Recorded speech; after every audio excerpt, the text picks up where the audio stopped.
Next speaker now, the Honourable Minister, Srimati Anupriya Patel ji would like to intervene in the debate. धन्यवाद सभापति महोदय।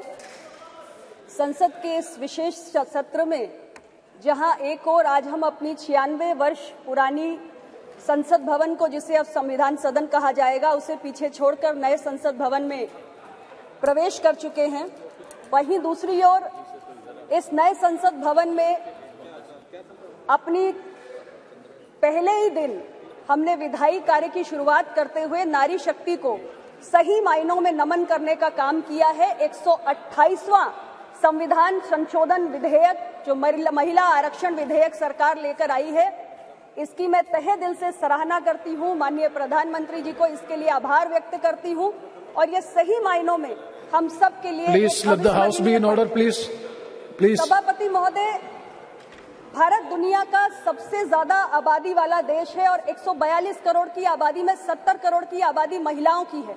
लेकिन बहुत चिंताजनक और दुर्भाग्यपूर्ण है कि आज भी हमारे लोकसभा में जो महिलाओं की भागीदारी है वो महज 14% है और राज्यसभा में केवल 11% है। इंटर पार्लियामेंट्री यूनियन की एक रिसर्च हुई जिसमें निचले सदन में महिलाओं की भागीदारी का आंकड़ा देखा गया 193 देशों में, जिसमें भारत की रैंकिंग 149 है, यानी 149 है। और ग्लोबल जेंडर गैप रिपोर्ट 2022 में भी 146 देशों में जो भारत की रैंकिंग है वो 135वीं है। ये कोई बहुत एनकरेजिंग आंकड़ा नहीं है हमारे लिए। और सरकार के तमाम आर्थिक सर्वेक्षण भी बताते हैं कि हमारे राज्य की विधानसभाओं से लेकर हमारे देश की लोकसभा में, देश की संसद में महिलाओं की भागीदारी बहुत कम है और इसलिए महिला आरक्षण विधेयक समय की जरूरत है। और आज ये बड़े दुख की बात है कि छोटे छोटे देश UAE, Cuba, Rwanda, Mexico, Nicaragua, New Zealand, ये वो देश हैं जिन्होंने 50% तक महिलाओं की भागीदारी अपने डेमोक्रेसी में सुनिश्चित कर ली है। और भारत जो कहता है कि दुनिया के सबसे बड़ा लोकतंत्र है, हम अपने यहाँ 50% की अभी तक भागीदारी सुनिश्चित नहीं कर पाए हैं। तो उस दिशा में ये एक महत्वपूर्ण कदम है। और बाबा साहेब अम्बेडकर ने कहा था कि political power is the key to social progress. हमने देखा है कि हमने अर्बन लोकल बॉडीज में, पंचायती राज संस्थाओं में जब अपने देश की महिलाओं को भागीदारी दी तो हमारी महिलाओं ने ग्रामीण क्षेत्रों में, शहरी क्षेत्रों में कितना उल्लेखनीय कार्य करके दिखाया है। और जहां तक मोदी जी की सरकार की बात है तो हमारी सरकार विमेन लेड डेवलपमेंट की बात करती है, यानी कि महिलाएं आगे बढ़ के कैसे देश का नेतृत्व करें, इसकी बात हम करते हैं। तो इसलिए जरूरी है कि जो टॉप मोस्ट डिसीजन मेकिंग है हमारे देश के अंदर, हमारे लेजिस्लेटिव प्रोसेस में और हमारे इंस्टीट्यूशंस में हमारी महिलाओं को लाना बेहद जरूरी है। और उस दृष्टि से ये बिल बहुत ही महत्वपूर्ण है। अध्यक्ष जी, ये बिल नया नहीं है, ये बिल पुराना है, इसका इतिहास 27 वर्ष लंबा है। हमने देखा कि 1996 में सबसे पहले एच.डी. देवेगौड़ा जी की सरकार इस बिल को लेकर आई थी और उसके बाद तमाम लोगों ने प्रयास किए, तमाम पार्टीज ने, सरकारों ने। 97, 98, 99, 2003 में वाजपेयी जी की एनडीए की सरकार ने प्रयास किया। 2008 और 2010 में यूपीए की सरकार ने प्रयास किया, लेकिन कोई भी सरकार इसे एक लॉजिकल कंक्लूजन तक ले जाने में सफल नहीं हुई।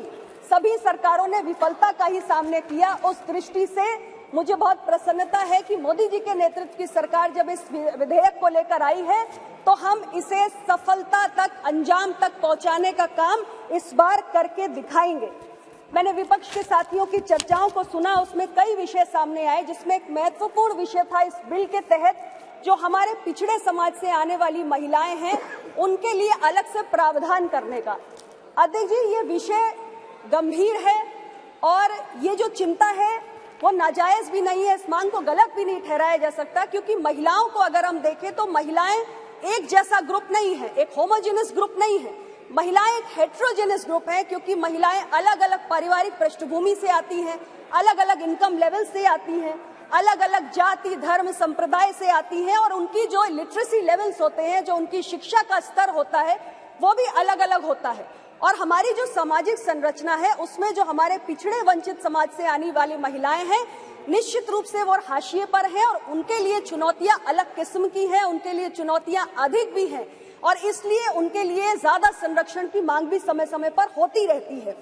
हमारी सरकार के बारे में मैं जरूर कहना चाहूंगी कि मोदी जी के नेतृत्व में ओबीसी के हितों को साधने के लिए कई ऐतिहासिक फैसले इन 9 वर्षों में हुए हैं और एक सहयोगी दल की नेता होने के नाते मुझे पूरा भरोसा है कि हमारे पिछड़े वंचित समाज से आने वाली महिलाओं के अधिकारों को संरक्षित करने की दिशा में प्रधानमंत्री जी जरूर कुछ ना कुछ विचार कर रहे होंगे और इसको सुनिश्चित करने के लिए भी कोई काम जरूर करेंगे।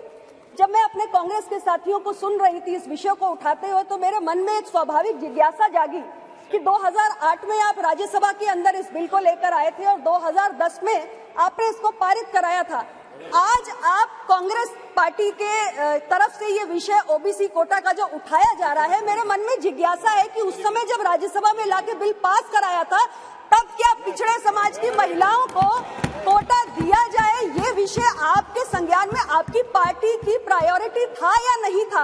और अगर उस वक्त आपकी पार्टी की प्रायोरिटी नहीं था, तो आज जब मोदी जी की सरकार ये बिल लाई है और ये बिल पास होगा क्योंकि संख्या बल इस किस्म का है, तो क्या ये नया ख्याल अभी अभी आया है? हालांकि ये विषय महत्वपूर्ण है, मैं इस बात को दोबारा दोहराऊंगी, लेकिन स्थिति स्पष्ट होनी चाहिए कि हम अपने आवरण बार बार बदल नहीं सकते हैं। अध्यक्ष महोदय, ये मैं जरूर कहना चाहती हूँ। मैंने एक और बात देखी है अध्यक्ष जी कि हमारे कई साथियों ने बार बार कहा कि चुनाव है 2024 का, 2024 का चुनाव है। सर्वदलीय बैठक में मैं सुन रही थी, कई सारे हमारे साथी महिला आरक्षण विधेयक लाने की मांग कर रहे थे। तो अब मैं देखती हूँ एक अजीब स्थिति है कि अगर सरकार इस बिल को पेश नहीं करती तो आप कहते हैं कि आप तो महिला विरोधी, आप तो महिला की चिंता नहीं करते, आप महिला के प्रति वादा पूरा नहीं करते, और जब सरकार बिल ले आई है तो आप कहते हैं कि अभी 2024 के आप चुनाव को देखकर लाए हैं, चुनाव में इसका फायदा नहीं मिलेगा। अध्यक्ष जी, हर फैसला संसद में बैठकर किसी चुनाव को देखकर नहीं किया जा सकता। आज हमने एक अच्छी शुरुआत की है, हमने एक अच्छी पहल की है, और इसे अगर हमें अंजाम तक पहुंचाना है तो इसकी एक पूरी प्रक्रिया है, उस प्रक्रिया का पालन हमें करना पड़ेगा। हम जानते हैं कि 2011 के आंकड़े हमारे सामने नहीं है। 2001 में हमारी सेंसस हुई, उसके बाद एक लंबे समय तक हमने सेंसस की एक्सरसाइज नहीं करवा पाई है, बीच में कोविड की भी बाधाएं रही। तो हमारे पास जो जनगणना के आंकड़े हैं वो बेहद पुराने हैं और उसके आधार पे हम डिलिमिटेशन नहीं कर सकते, हम एडिशनल सीट्स जनरेट नहीं कर सकते। इसलिए हमें इस संवैधानिक प्रक्रिया का पालन करना पड़ेगा और हमें नए सेंसस एक्सरसाइज के साथ डिलिमिटेशन करते हुए एडिशनल सीट्स क्रिएट करनी होंगी, जिसमें हमारी और जो महिलाएं हैं उनको इसमें आने का मौका मिले। और जो आज हम परेशान हैं कि महज लोकसभा में 14% की हमारी महिलाओं की भागीदारी है, वो बड़े हमारे राज्यों के सदन में भी बढ़े। तो ये चिंता जो आपकी है, ये जो बार बार चुनाव को लेकर, मैं यही आग्रह करूंगी कि मैं देख रही हूं कि एक जो सेंस ऑफ द हाउस है कि सभी लोगों का एक मूड भी है कि यह बिल पारित हो, तो इसमें किंतु परंतु नहीं होना चाहिए। ये बिल स्वागत योग्य है, इसको लेकर आपकी कुछ आपत्तियां हो सकती हैं, सरकार उनका ध्यान भी रखेगी और इसको हम खुले दिल से स्वीकार करते हुए बिना किसी किंतु परंतु के इसको आगे बढ़ाएं, इसको आगे लेकर जाएं। और बाकी सारे जो सेंसस को लेकर या डिलिमिटेशन को लेकर आपकी चिंताएं हैं, उसके आप त्याग दीजिए, सरकार इसकी चिंता कर लेगी। आपने मुझे समय दिया, मैं बहुत बहुत आभारी हूं और इस बिल को लाने के लिए पुनः मैं अपने देश के प्रधानमंत्री, हमारे सरकार के मुखिया माननीय श्री नरेंद्र मोदी जी को हृदय से आभार व्यक्त करता हूं। धन्यवाद।